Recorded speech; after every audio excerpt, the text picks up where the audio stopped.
Thank you so much for coming today. I'm Toby. And I'm Abby. And we're honored to present OSHA's first TEDx event, TEDx Orange County School of the Arts. Our speakers and team have been working so hard to bring this event to fruition, and we are so excited to share with you guys their beautiful talks. In 7th grade, I was given the incredible opportunity to present a TEDx talk, and that was a pivotal moment for me. I realized that even though I was a kid, my opinions mattered, and I wanted my peers to feel the same way. Especially during this pandemic, it's so incredibly important to uplift student voices, their ideas, and their passions. We use the theme New Beginnings to call for a new start, a world where our youth are represented and heard, and our OSHA family responded with heartwarming stories, innovation, and cries of protest against injustice. Working with our peers has been so inspiring. We are so grateful to our team, our speakers, and our OSHA family for walking with us on this amazing journey. We couldn't have done it without you. And without further ado, here is TEDx Orange County School of the Arts. Ashley Park is a sophomore in the Creative Writing Conservatory. Her favorite genres to write in include poetry, short story, flash fiction, sci-fi, and horror. She has learned to love writing and appreciate it as her expression of art. Ashley is not only passionate in writing, but other activities where she can utilize her passion for language, such as debate and Key Club.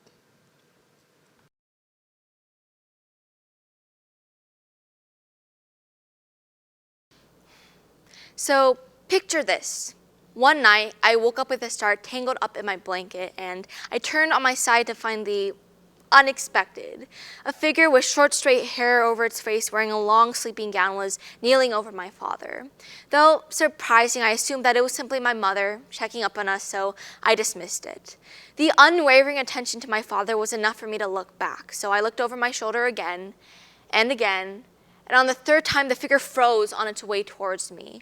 I shrieked, closing my eyes. My actual father was at my side, my actual mother running into the room. They asked me what was wrong, evidently concerned, and I could barely get out that I had just seen a ghost. So sleep paralysis is a hereditary trait, and seeing that both my parents had it, I was bound to have some freaky dreams. For the next 3 years, I was too afraid to sleep alone or even sleep in general. This was my fear. But there's not always a solid cause of a fear. Sometimes it's just something that you've always been afraid of. Sometimes it's just something that you don't like that much. It's different for everyone, but there is one thing that all fears have in common, and it's that fears are always terrifying. So let's break down the basic biology of fears. There are 6 parts of your brain involved in what is known as the fear system, starting with the amygdala. The amygdala scans for threats and signals the brain to respond. It's then that the hippocampus activates that fight or flight response. From there, the hypothalamus sends signals to the adrenal glands to pump out hormones. There, the thalamus receives information from the senses and decides to send information to either the sensory cortex, which is responsible for conscious fear, or the amygdala, which is responsible for the defense mechanism. And so the sensory cortex interprets the event and compares it to past experiences. On a simpler level, fear is one of the most basic human emotions. It's programmed into the nervous system and works like an instinct, and it's not necessarily a bad thing. From the time we're infants, we are equipped with the survival instincts necessary to respond with fear when we sense danger or feel unsafe. But as we grow up, the fears that we have are invalidated. We're told to just grow up and mature instead of giving in to our childish fears. But something that is so ingrained into who we are as a person cannot simply be removed. And you can't just face a fear and expect it to go away entirely, and you can't just grow up. We don't always outgrow our fears. Oftentimes, people get so sick and tired of their fear that they'll do anything they can to get rid of it, but in that moment, they'll freeze. They'll flinch. In a book written by Julian Smith, founder and CEO of a company known as Breather, he describes a sensation known as the flinch. We all flinch to avoid the danger of the unknown, of the bear hiding in the brush. But our modern world has no risk of bears. Our flinching holds us back. Retrain yourself to face the fear and flinch forward, and your life will change.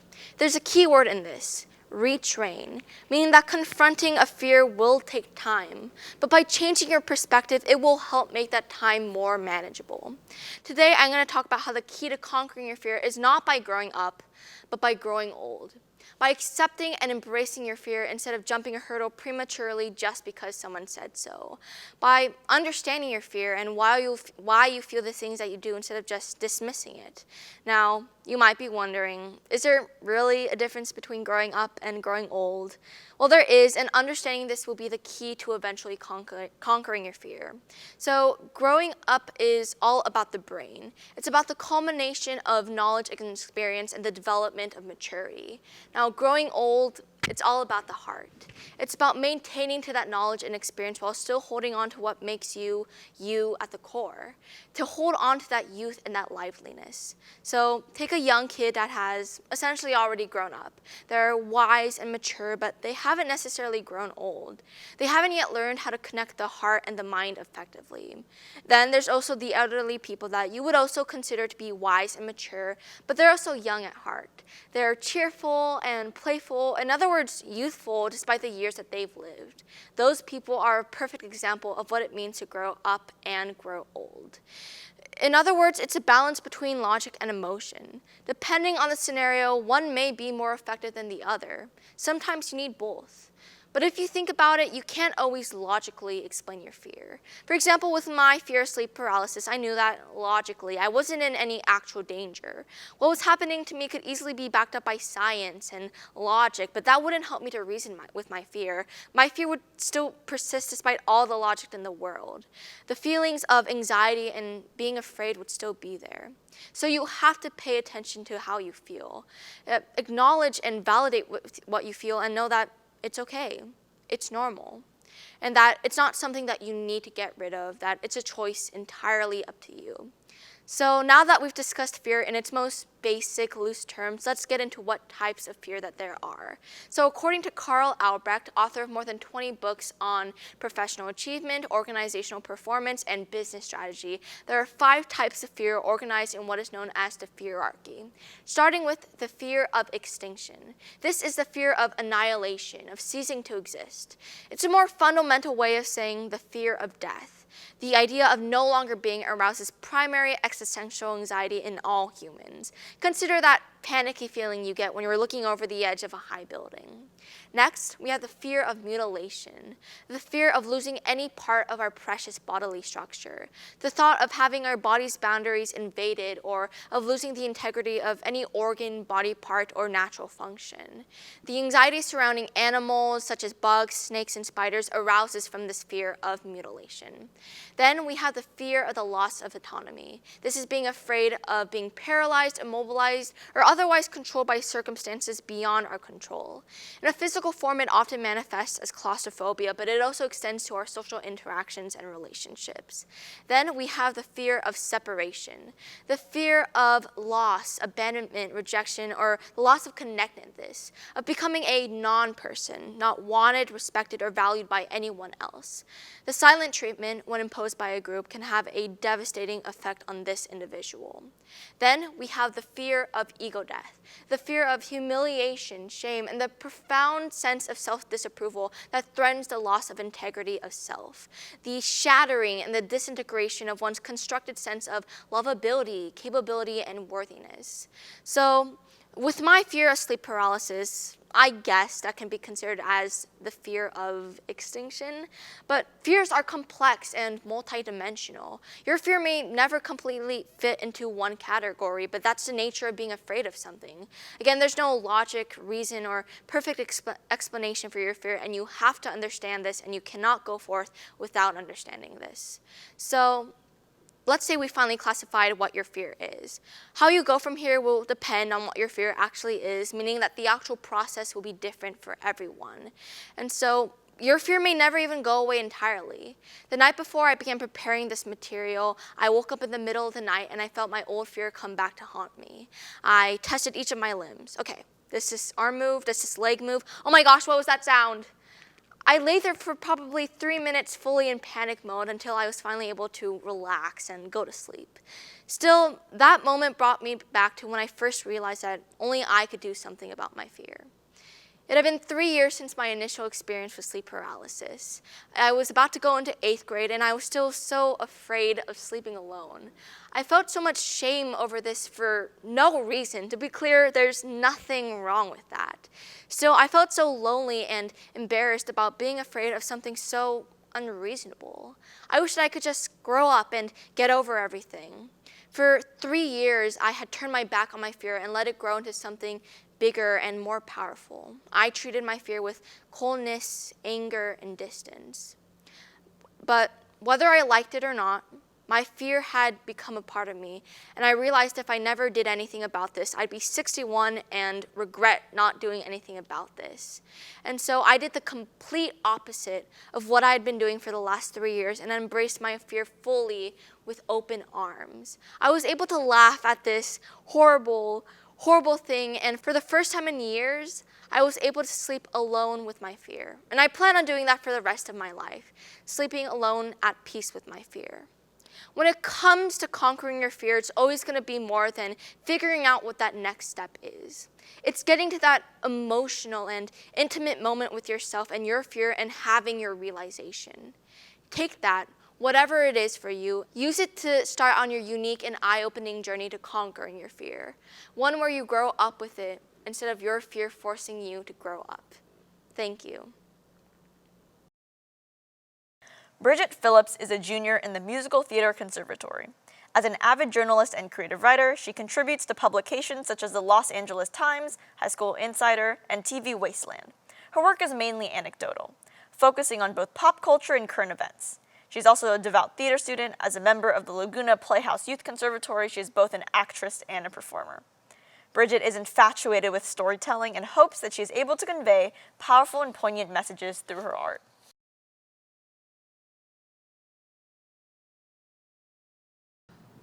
America was a big deal.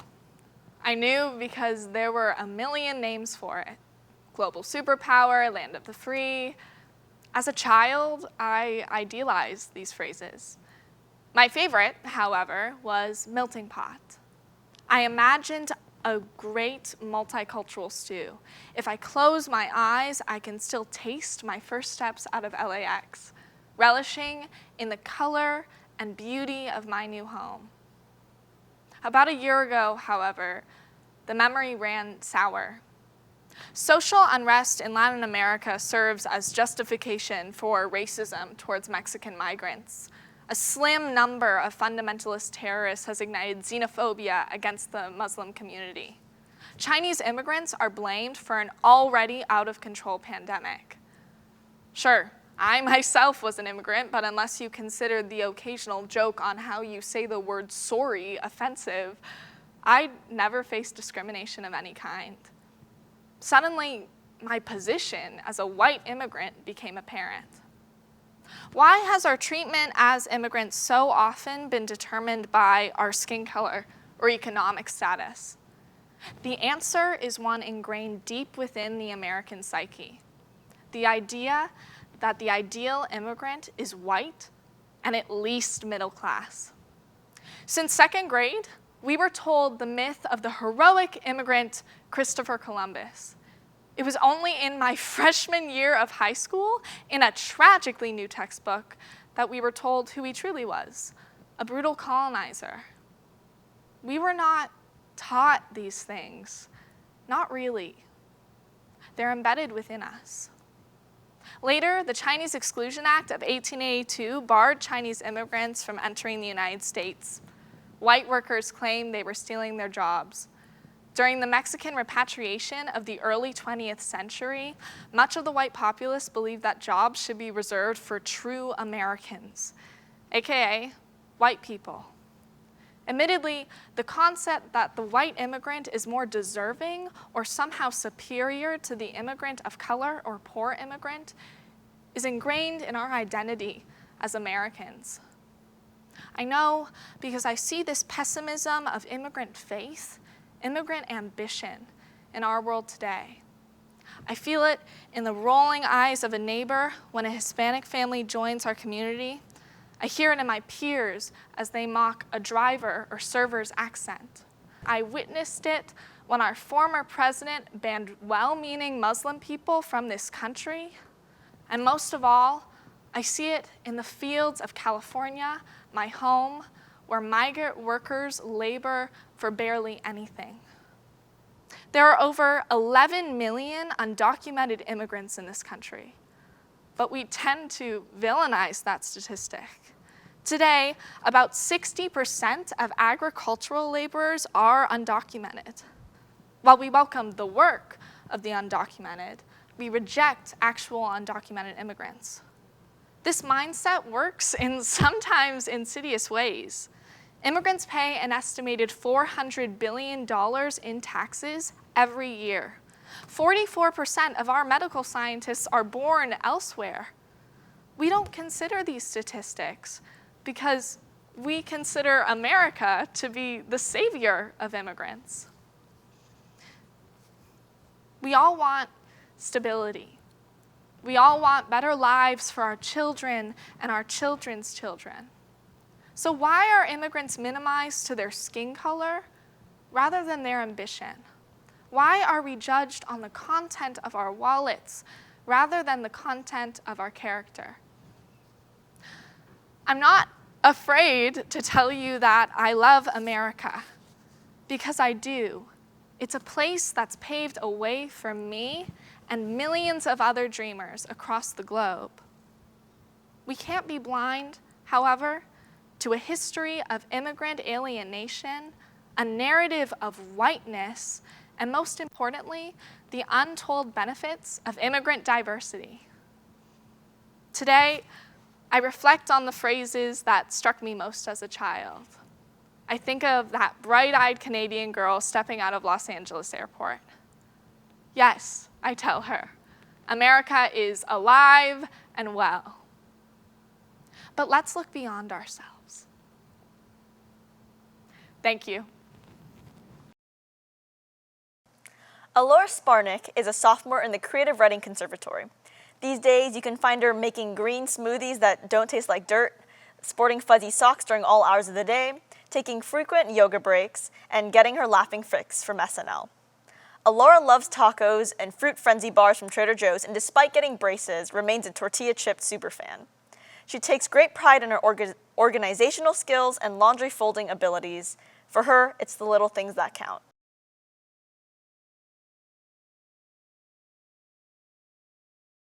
When I think of kindergarten, there are two things that pop into my head. The first is jumbo-sized crayons, and the second is the rainbow rug. And though I was a very proud member of the Red Row, I got along pretty well with my orange and yellow and green and blue and purple neighbors. We were all simpatico. But once I was released for recess, it was kind of a free-for-all. And I felt like all of the progress I made inside was erased. I liked having neighbors, but I was overwhelmed by the idea of making friends. So I'd go home and I'd tell my mom that I didn't have anyone to play with. And she would tell me, just go have fun on your own and friends will find you. So that's what I did, which in kindergarten meant swinging on the swings and racing tricycles. And sure enough, I started making friends. And not just any friends, friends that also enjoyed swinging on the swings and racing tricycles. Now granted, that wasn't kindergarten. And there comes a time in everyone's life when the focus shifts from what we like to do at recess to who we are as people. Now, for me, the ultimate goal when it comes to friend making is to find my tribe. And by that, I mean people who just sort of fall into my life without much effort and stay in it because maintaining that relationship is just so natural. We all want to have friends who are easy to be around because they appreciate us for who we are. No questions asked. But before other people can appreciate you for who you are, no questions asked, you have to be able to appreciate yourself, no questions asked. And I know you've heard this before, probably a lot. Love yourself. Confidence is everything. You don't have to be perfect. It doesn't matter what other people think. Sound familiar? Yet despite this, despite all of these lessons and sayings and cautionary tales, so many people, myself included, get stuck. And the million-dollar question is, why? Why do we, as human beings, get so hung up on what we think are our flaws? How many of you have seen a movie where a character goes through some sort of transformation?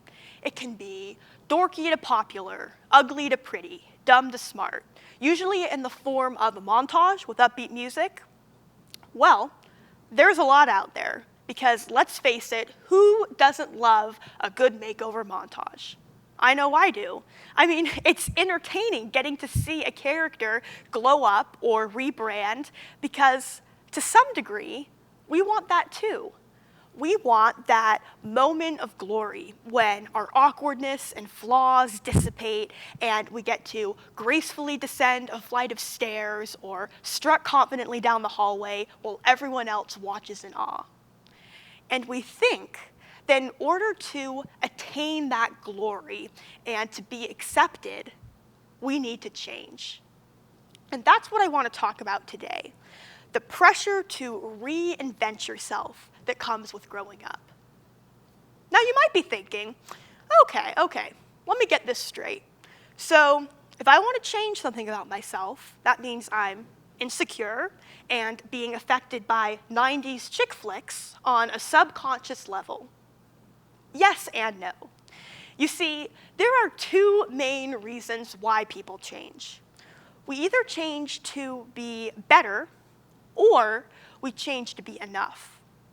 An example of changing to be better would be learning a second language, or getting organized, or trying to eat better, or be more patient.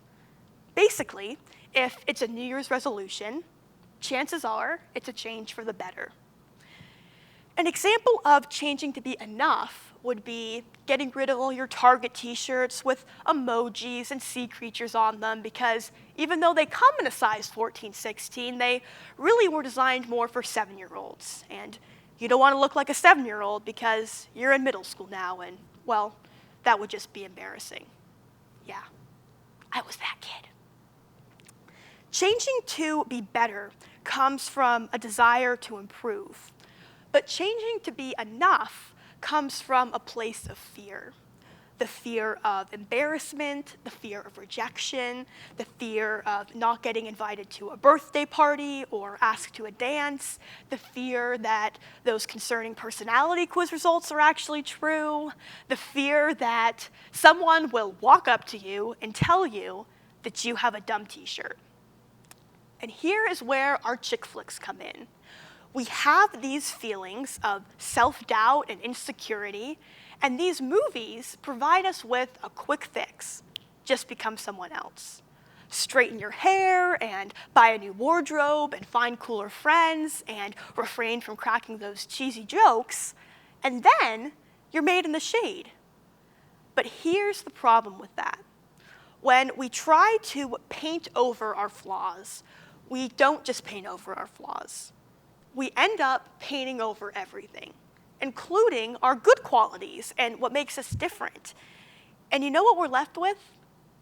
A boring blank wall that looks like everyone else's. You guessed it, boring blank wall.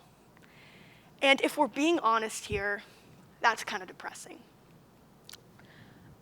I want to leave you with a story, and it's probably one you've heard before. It's the story of the ugly duckling. A swan grows up with a family of ducks, thinking that he's an ugly duckling because, naturally, he doesn't look anything like them.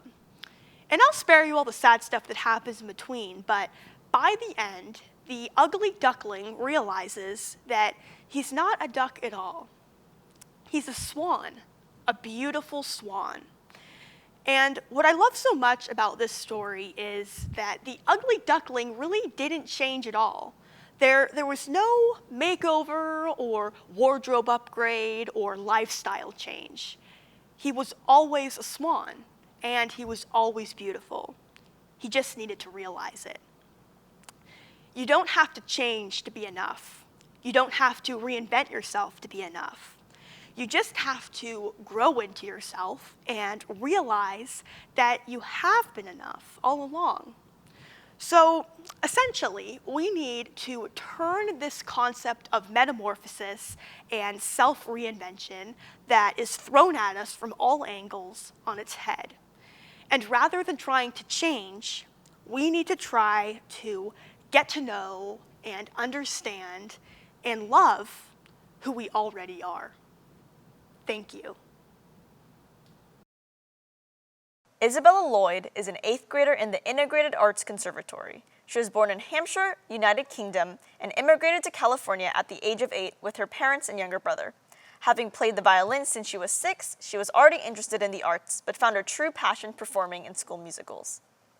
Having grown up with allergies and not allowed any pets, Isabella has always had a strange love for cats. Now, with hypoallergenic pets, she spends her days adoring her own cat Stardust and keeping her 2 dogs from annoying him. Learning her way through the pandemic, Isabella can be found laughing at cat memes, drawing her favorite Disney characters, or as any teenager, telling her younger brother to get out of her room.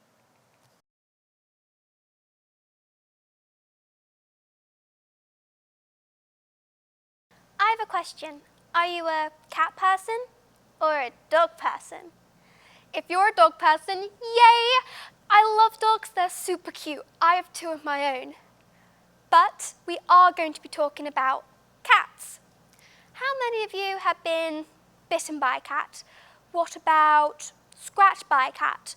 Who's allergic to cats? I'm all 3. Fickle, moody, unamused, selfish, and vicious. These are all words used to describe cats. So, how can nearly half of us continue to invite these little psychopaths into our lives and homes? There must be a reason, right? Dog people, I'm sure you can also relate. There must have been a time when your dog woke you up too early or ruined your favourite stuffed toy. But we are going to be talking about cats. Studies in South Australia and New Zealand have discovered and identified 5 different cat personality traits based on what we understand as humans. Using this knowledge, we are now able to understand domestic cats easier than we ever could before. Neurotic, dominant, impulsive, extroverted, and agreeable. No, I'm not talking about your little sibling. These are known as the feline 5. These are all traits that scientists have agreed cats consistently have in common. Now, I want to talk about these 5 traits as we understand them human to human. We've all been told to use the golden rule at least once in our lives. Treat others the way you want to be treated. Simple stuff. Or it should be, yet here we are, many of us still dealing with peer pressure, bullying, and countless other human interactions that are meant to create division. Cats don't know about the golden rule, and yet, despite our obvious differences, we are still able to coexist with and, dare I say, love them. Neurotic. Neurotic shows shyness, insecurity, fearfulness, suspicion, and depression. Experiencing neuroticism might make you feel angry, sad, irritated, lonely, guilty, and vulnerable. I can't tell for sure what my cat is thinking or feeling, but I can pick up on some certain physical cues, such as if he's arching his back up, his ears are back, his claws are out, there could be some hissing. I know I probably shouldn't go over, pick him up and try to give him a hug. Yeah, he'd rip my face off. Instead, I should try to follow his eye line and identify what is making him feel so insecure. Then I can get to some problem solving. With humans, we tend to put our hands over our faces or over our bodies in a protective and defensive stance. And just like I would do with my cat, I can either leave them be or gently approach them and see if I can be of any way in any help. Dominance. Dominance is having control over or protecting yourself and your belongings. Cats are very, very dominant over their land and environment. They often mark it with their scent in order to protect it. I can tell when my cat's feeling rather dominant. You see, my dogs, Watson and Albert, they have the tendency to run right at my cat's face because they want to play. Now, my cat will give warnings that they're entering dangerous territory, such as hissing or raising a paw with his claws out. Now, I have several options here. I can either let the animals hash it out themselves, which will probably, no, most definitely result in one or more animals being injured, thus a trip to the vets.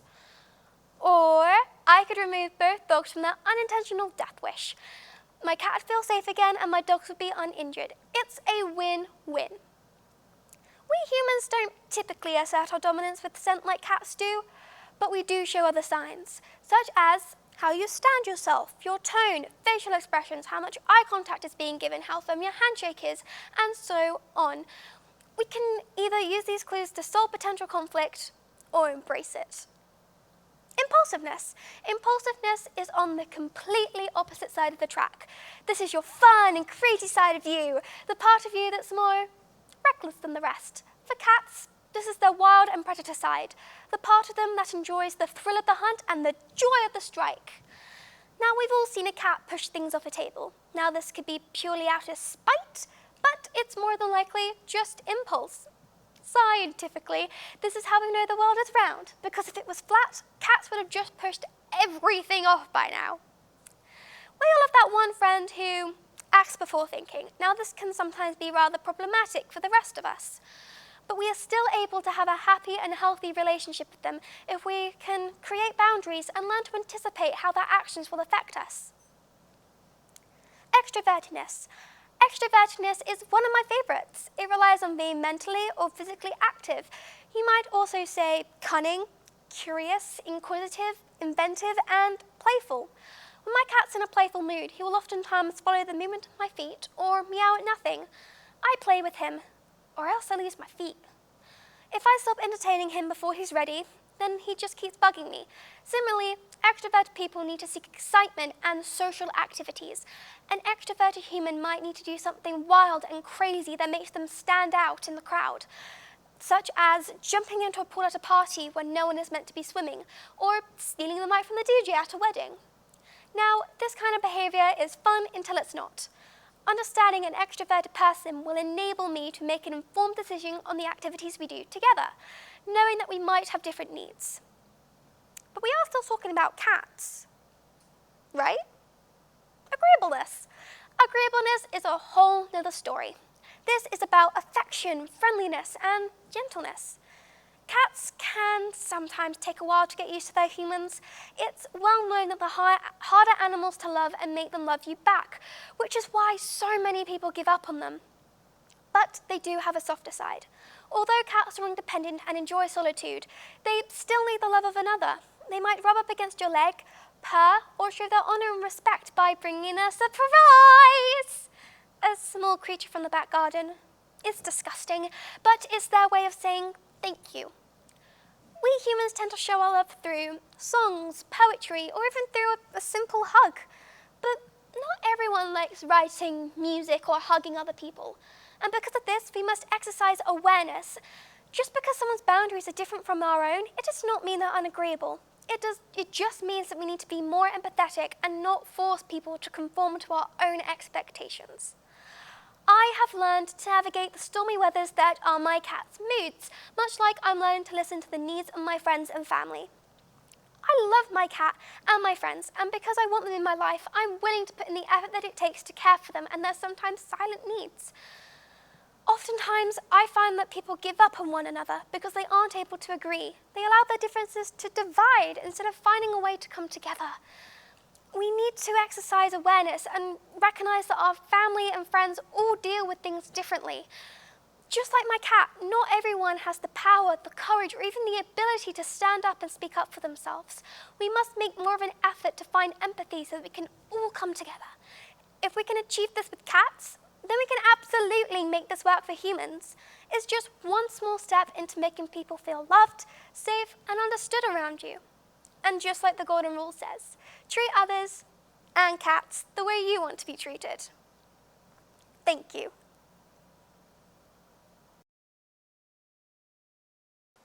Jamie Jung is a freshman in the Creative Writing Conservatory. She loves exploring all forms of art, specifically creative writing, piano, and visual art. When she's not working on her favorite pieces, she can be found binge-watching Disney movies with her brother.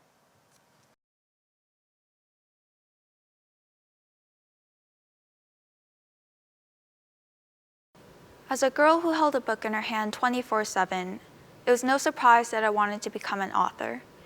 Creating characters and stories for all of you out there to read, that was my dream. And like the little girl I was, I told everyone everywhere about this brilliant plan of mine until one day my friend's dad replied, "Nope, you can't do that." And I didn't understand what he was talking about at first. Maybe he thought I wasn't good at writing, or maybe I wasn't reading enough books. But when I asked why, he simply said, "There aren't any authors with a name like yours." That was in the 2nd grade, when I still believed that anything and everything that adults said was the truth, like Santa Claus and the Tooth Fairy and authors not having Asian names. From that point on, I became more aware of the characters in books and movies, and I noticed that my friend's dad was right. Not only did I ever recognize an author with an Asian name, I began to recognize the repeated cycle of misrepresented Asian characters. The great obsessive tiger mom, the kung fu master, the rebellious, angsty Asian with purple streaks in their hair, and how can we forget, the awkward, nerdy Asian. The problem is that all of us grow up with these characters, and for Asians, this makes us feel like these stereotypes are all that we are. And for everyone else, you might begin to think that maybe Asians really are only what they show on screen. And you really can't blame the audience. When the only representation of the Asian community is limited and skewed without any positive reference, the audience's response is predictable. The University of Southern California reports that Asians represent only 5.1% of speaking or named roles across film, television, and digital series since 2014. 5.1%. 5.1%. I don't know if you've noticed, but that is a very small number. Each year, hundreds of movies and TV series are produced, and the numbers are unstoppable, doubling year after year. So it would seem reasonable for the number of Asian characters to escalate along with the number of films, but the world doesn't seem to work that way. 1944, Katharine Hepburn portrayed Jade Tan in the film Dragon Seed. 1982, actress Linda Hunt won an award for her role of Billy Kwan in The Year of Living Dangerously. 2007, Rob Schneider used facial prosthetics for his role as an Asian minister in I Now Pronounce You Chuck and Larry. 2017, Motoko Kusanagi of the film adaptation of Japanese manga Ghost in the Shell was played by Scarlett Johansson. All of these movies I've just listed come from different time periods with different actors portraying different characters. But there's one thing that all of these movies have in common. All of these movies portray whitewashing. Whitewashing is the act of casting Caucasian actors for the roles of another race, for this specific case, Asian. Caucasian and Asian are two different races, and one will never be able to correctly portray the other. There is a simple solution to this problem, casting Asian actors for Asian roles. But if that were the case, I wouldn't be presenting this speech right now. So instead, many directors turn toward yellowface, a process in which an actor would fake a heavy Asian accent and use prosthetics to unnaturally pull back their eyes to appear more Asian. I grew up believing I will never be lucky enough to be bitten by a radioactive spider. I felt pressured to answer that Mulan was my favorite Disney princess, when really I remember being Snow White for Halloween 3 years in a row. I gave up waiting for my Hogwarts letter, telling myself they probably didn't want another Asian student after the 3 out of 280 they already had. I grew up hating my Asian identity, reminding myself of the things I couldn't be rather than the things I could. Unfortunately, we cannot change the past, but what we can change is the future. 2018, Crazy Rich Asians, the first major Hollywood movie in 25 years to have an all-Asian cast premiered. 2020, South Korean film Parasite stepped onto the stage of the Academy Awards for Best Picture, the first time a non-English movie won the award in its 92-year history. 2021, Minari, a film highlighting the stories of Asian immigrants, was nominated for 6 Academy Awards. We cannot change our race, but directors and writers can change the way they look at us. Media is more than just tickets to a theater. Media is more than just award shows. Media is the way society chooses to represent us. Asians are more than just a character. No, we are a community demanding to be represented with equality and accuracy. We are a community wanting our children to grow up knowing they can be superheroes, princesses, wizards, whatever they want to be. We need to be seen. Thank you.